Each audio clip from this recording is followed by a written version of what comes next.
সকালের নাস্তা হোক বা বিকালে চায়ের আড্ডা হোক, নাস্তা তৈরি তো করতেই হবে। একই রকম নাস্তা না তৈরি করে একটু ভিন্নভাবে নাস্তাগুলো তৈরি করে নিতে পারেন। ছোট থেকে বড় সবাই কিন্তু অনেক পছন্দ করবে। ঘরে যদি আটা আর ডিম থাকে তাহলে খুব সহজে এই নাস্তাটি তৈরি করে নিতে পারেন। অল্প সময় অল্প উপকরণে একটু ভিন্নভাবে নাস্তা।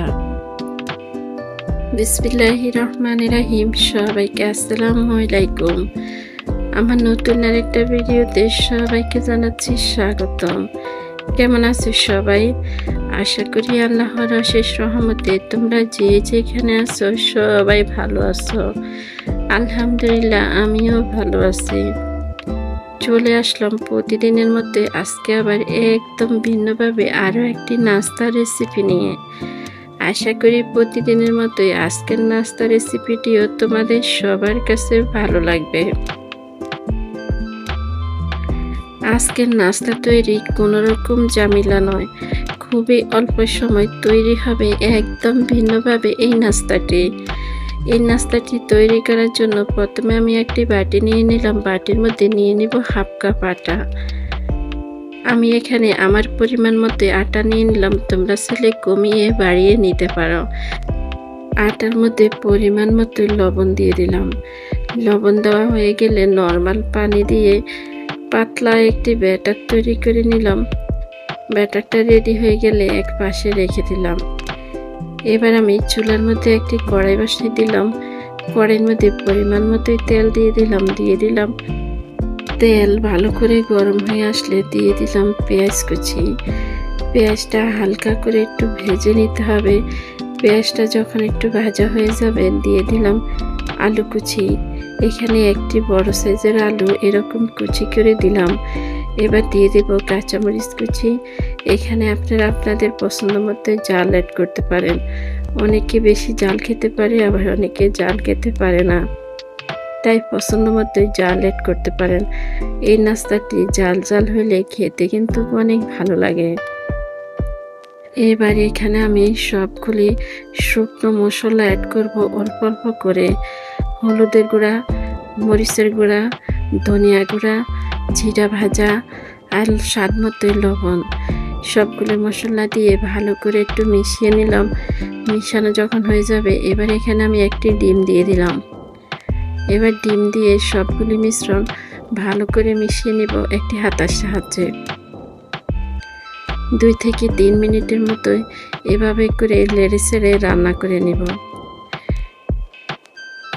এভাবে আলু ডিম ভাজি করে সকালের নাস্তা খেতে পারেন। এভাবে আলু ডিম দিয়ে সকালের নাস্তা কে খেয়েছেন কমেন্টে জানিয়ে যেতে পারেন। যারা এখনো খাননি এভাবে আলু আর ডিম ভাজি করে একবার এভাবে খেয়ে দেখতে পারেন, অনেক মজা হয় এভাবে আলু ডিম ভাজি সকালের নাস্তা। আমার আলু ভাজিটা হয়ে গেছে, কড়াইটা আমি নামিয়ে নিলাম। আলু ভাজিটা একটু ঠান্ডা করে নিব। চুলার মধ্যে একটি প্যান বসিয়ে দিলাম। প্যানটা যখন ভালো করে গরম হয়ে আসবে আমি যে ব্যাটারটা আগে রেডি করলাম আটা দিয়ে, এবার এখান থেকে 1 চামচ ব্যাটার আমি কড়াইয়ের মধ্যে দিয়ে দিব। আর কড়াইটা আমি আগে ভালো করে গরম করে নিব। আর কড়াইয়ের মধ্যে কোনো রকম তেল দিই নেই। তেল দেওয়া ছাড়াই খুব সুন্দরভাবে এই নাস্তাটি হয়ে যাবে। এই আটার ব্যাটারটা যখন ভালো করে মেশানো হবে তখন কিন্তু এই আটাটা খুব সুন্দরভাবে এই পিঠাগুলো তৈরি হবে। আর আটা যখন আমি পানি দিয়ে ভালো করে মিশিয়ে নিই তখন আমি সামান্য পরিমাণ বেকিং পাউডার অ্যাড করলাম। বেকিং পাউডার অ্যাড করাতে এত সুন্দরভাবে এই নাস্তাগুলো হবে মনে হবে আমি চিতল পিঠা তৈরি করি। দেখতে কিন্তু একদম চিতল পিঠার মতোই দেখাচ্ছে। খুব সুন্দরভাবে এই নাস্তাগুলো হয়ে যাবে। একটা নাস্তা তৈরি হতে 1 মিনিটের মতোই সময় লাগবে। নাস্তাটা দেওয়ার পরে এত সুন্দরভাবে হয়ে গেছে, এবার আমি নামিয়ে নেব। আপনারা চাইলে 2 পাশ ভেজে নিতে পারেন, আর যদি 2 পাশ না ভাজতে চান 1 পাশ ভাজলেও হবে। আমার ভিডিওটা দেখতে দেখতে একটু পর্যন্ত তোমরা কে কে আমার সঙ্গে এসেছো আমি জানি না।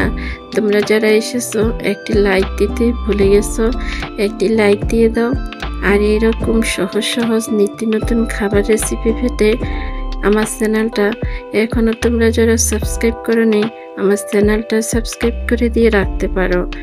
আমি যখন যে ভিডিও ছাড়বো তোমাদের কাছে নোটিফিকেশন চলে যাবে, সময় সুযোগ বুঝে আমার ভিডিওগুলো দেখে নিতে পারো। আর তোমরা যারা এই কাজটা করেছো তোমাদেরকে জানাচ্ছি অসংখ্য অসংখ্য ধন্যবাদ। আর তোমরা যারা প্রতিনিয়ত সুন্দর সুন্দর কমেন্ট আর একটি লাইকে আমার কাজে উৎসাহ জাগাচ্ছ, তোমাদের সবাইকে জানাচ্ছি অসংখ্য অসংখ্য ধন্যবাদ। তোমাদের এই সুন্দর সুন্দর কমেন্টে আমিও চলে আসি তোমাদের মাঝে প্রতিনিয়ত নিত্য নতুন আরও একটি ভিডিও নিয়ে। আশা করি তোমরা সবাই এভাবে আমার পাশে থেকে যাবে। আর আমার ভিডিওগুলা কেমন হয় তোমরা সবাই কমেন্টে জানিয়ে যেতে পারো। আমার ভিডিওর মাঝে আমার কথার মাঝে যদি ভুল হয়ে যায় তাহলে সবাই ক্ষমায় দৃষ্টি দেখবেন। মানুষ মাত্রই ভুল হয়, ভুল আমার হইতে পারে। কথা বলতে বলতে একইভাবে কিন্তু আমি সবগুলি নাস্তা তৈরি করে নিলাম। খুবই অল্প সময় এই নাস্তাগুলো তৈরি হয়ে যায়। আর একই রকমভাবে নাস্তা খেতে খেতে মনে হয় ভালো লাগে না। নাস্তাগুলো যদি একটু ভিন্নভাবে হয় তাহলে কিন্তু সবাই অনেক পছন্দ করে খাবে। এই নাস্তাগুলো এইভাবে তৈরি করে বাচ্চাদের টিফিনে দিতে পারেন। বাচ্চারা কিন্তু এইভাবে নাস্তাগুলো খেতে অনেক পছন্দ করে। খুবই অল্প সময় অনেক মজার এই নাস্তাগুলা। একবার ঘরে তৈরি করে দেখতে পারেন, সবাই কিন্তু অনেক পছন্দ করবে।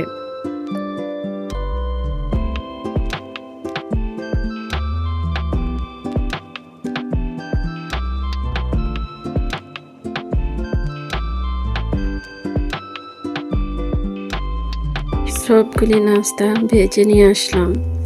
ভাজা যখন হয়ে যাবে এবার এইভাবে করে আমি ডিম দিয়ে দিব। একটি চামচ দিয়ে ডিম দিয়ে দিব। এবার এর উপরে আমি আরও এক পিস নাস্তা ঠিক এভাবে দিয়ে দেব। দিয়ে আমি একটি স্টিলের গ্লাসের সাহায্যে কেটে গোল করে নেব। ঠিক এভাবে করে দেখতে যেমন সুন্দর খেতে তেমনই মজা। আজকে খুব অল্প সময় এই নাস্তা রেসিপি আপনাদের কাছে কেমন লাগলো কমেন্টে জানিয়ে যেতে পারেন।